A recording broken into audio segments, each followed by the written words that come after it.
నేను ఎంతెంత చిన్న పనులు చేశానంటే మీరు నవ్వుతారు. అందరూ తెలీదు రాధాకృష్ణ మనోడు అంటే పోయాడు బాగుండి అంటారే కానీ మేము సంపాదించింది ఎలా ఉండిందంటే నేను కూడా పేపర్ వేసి పాలు వేసి బిజినెస్ చేసి మెకానిక్ షాప్లో పని చేసుకొని నా పార్ట్ టైం ఫండ్ని ఇంటికి సపోర్ట్ చేసుకొని వచ్చాను. ఒక very very toughest face of life. But ఒకటి రియాలిటీ తెలిసింది లైఫ్లో, డబ్బు సంపాదన అంటే ఎలా ఉండాలని. ఈరోజు ఎన్ని కోట్లు సంపాదిస్తానో నాకు తెలీదు, ఎన్ని దేశాల్లో వ్యాపారం చేస్తానో తెలీదు.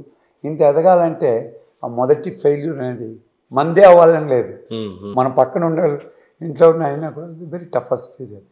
సో నేను జాయిన్ అయినప్పుడు సేల్స్ రెప్గా జాయిన్ అయ్యాను. సాధారణమైన కంపెనీలో ఒక ట్రై చేస్తామని ఫార్మాస్యూటికల్ ఇండస్ట్రీలో. అంటే త్రూ యువర్ అకాడమిక్స్ చేస్తూనే నేను ఐఐఎంలో చదివేప్పుడే నేను పనికి చేరుకున్నాను ఈవినింగ్స్లో. అకాడమిక్స్ ఎప్పుడు ఫినిష్ చేసేసారు? ఇంకా ఫుల్ టైం జాబ్ అంటే ఫుల్ టైం అని చెప్పలేను సార్, అకాడమిక్స్ ప్యారలల్గానే జరుగుతూ ఉంది నాకు. నేను ఐఐఎంలో చేరుకున్నప్పుడే క్యాడిలా కంపెనీలో పనిచేస్తూ ఉంటాను. ఓకే, ఫార్మాసిటికల్ ఇండస్ట్రీలో పార్ట్ టైం చేస్తూ ఉంటుంది. By the time I went to Harvard, I was already in the India's top కంపెనీలో పనిచేస్తాను సన్ ఫార్మాలో. So academics was going parallelly with job. కొత్తగా స్టార్ట్ చేసేది ఏమీ లేదు, ఎందుకంటే ఇప్పుడు నేను పిహెచ్డీ చేసే వాళ్ళకి నేను సీఈఓ అయిపోయింది.